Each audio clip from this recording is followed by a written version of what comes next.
books and ebooks are sold.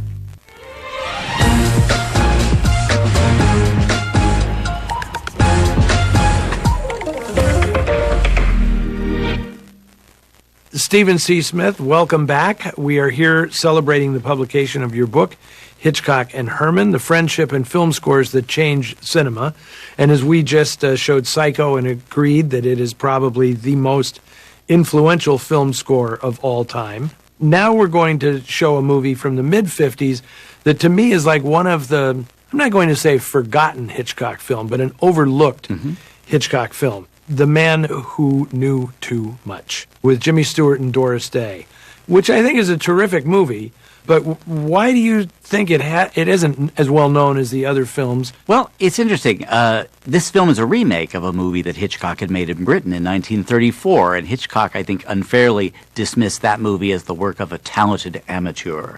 So when he had this fantastic contract at Paramount and could do everything just the way he wanted, with a big budget, with the stars, with a hit song. He always had wanted a hit song, and boy, did he get it with this movie. Yes, indeed. He was really able to plus everything, and helping him do that to a great extent, I think, was his new composer and new friend, Bernard Herrmann. And I think it's a sign of just how quickly they connected as people. The fact that Benny, as he was known, and Benny and Hitch, Benny had just scored his first film for Hitchcock, The Trouble with Harry, and weeks later, Hitchcock had decided not only to have Benny score his next film, The Man Who Knew Too Much, he cast him in the film as himself, Bernard Herrmann, as the conductor of the climax of the film, the all-important sequence in the Albert Concert Hall.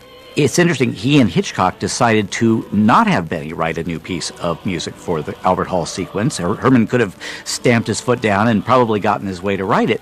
No, they used the music from the first version of the film because, as Benny said, it couldn't be improved. So what Herman does in the rest of the film around that sequence is he writes this fantastic, very dramatic main title sequence that sounds like the Storm Clouds cantata, but is very much Bernard Herrmann.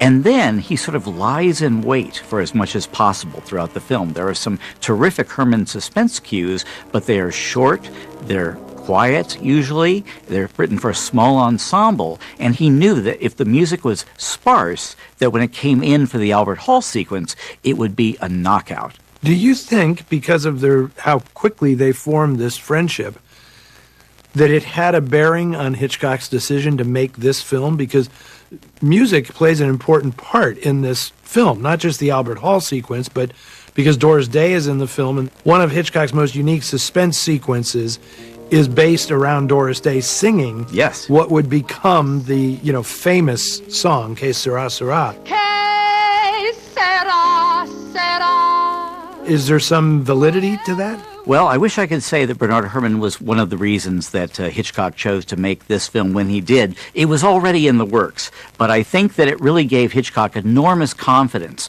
that the Albert Hall sequence was going to be great. And one thing I discovered in writing this book was that Hitchcock, after filming the sequence, and of course they record the music first, it's all done to a big, they call it playback, Hitchcock wanted to make the sequence longer. So he and Herrmann worked very carefully actually repeating little phrases of the music, and you wouldn't even notice it. They've done it so brilliantly. So Herrmann became sort of a co-creator of the sequence in post, along with Hitchcock's brilliant editor, George Tomasini, who was so key to all of these films. They also, when they went to London to actually film in the Albert Hall, and they had a great time together. They both went with their wives, and after the movie we can talk a little about their behind-the-scenes friendship, maybe, when the four of them would get together. But this was certainly hard work, but I think you can tell that Hitchcock was really enjoying himself tremendously in the creation of this movie. Well, Stephen, I think a lot more people have seen Psycho and maybe Vertigo and North by Northwest that have seen this film. But I love this movie. I think it's fantastic, not just because Doris Day is in it. So here we go. Alfred Hitchcock's second crack at this movie. Here is The Man Who Knew Too Much.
Okay, I am back with Stephen C. Smith, the author of Hitchcock and Herman, the friendship and film scores that changed cinema. We just watched The Man Who Knew Too Much, and you have alluded several times tonight to the fact that this was more than just a professional collaboration. There was a genuine friendship between these men. Exactly. Right away, Hitchcock recognized a kindred spirit in Herman. I mean, yes, they'd met a few times socially, but working together, they became really good friends, which is why I put the word friendship first in the title.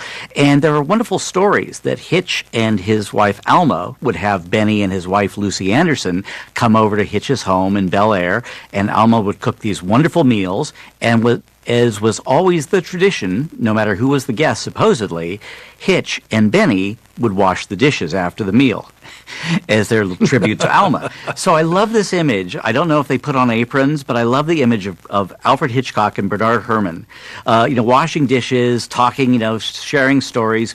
And apparently once they got to talking about what they would have done if they hadn't pursued their respective careers.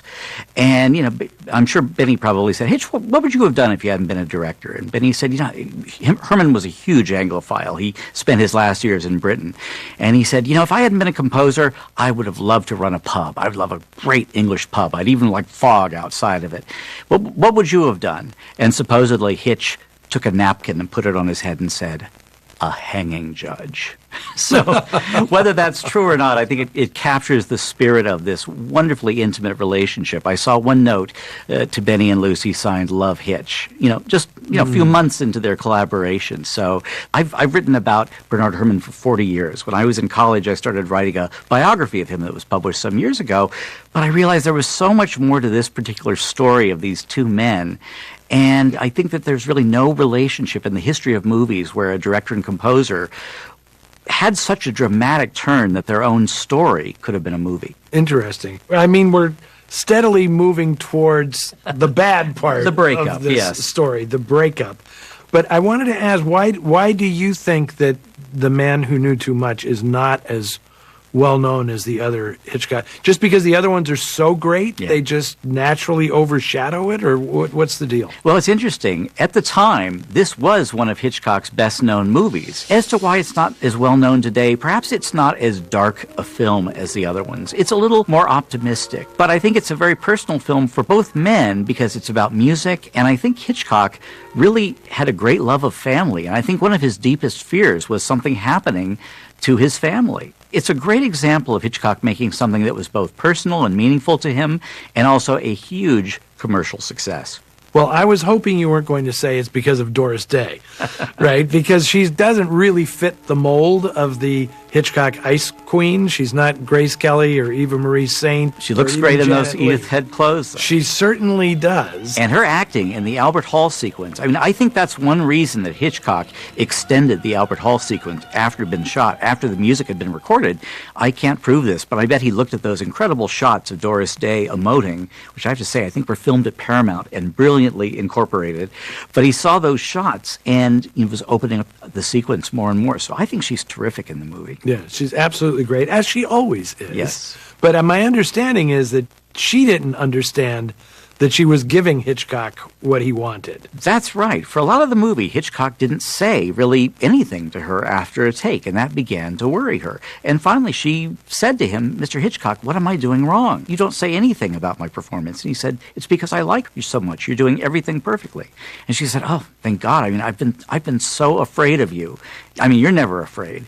And then he said, I'm always afraid. And then he opened up and was surprisingly, I would like to think, truthfully vulnerable and told her many of the things that he was afraid of in life, which included apparently walking across the commissary at Paramount because someone he didn't know or someone he didn't want to see might go up and talk to him. This was a man who contained his fears, and luckily for us, he knew where to put them. Yeah, he put them all up on the screen. And we have some more of those phobias and fears and strange perversions ahead. Yes, we do. So come back, because right after the break, I will be back with Stephen C. Smith, and we're going to see what many people consider Alfred Hitchcock's masterpiece, Vertigo. Next on TCM, Vertigo, then North by Northwest, and later, The Immortal Story. TCM spins you a yarn tonight. Take Take the journey of a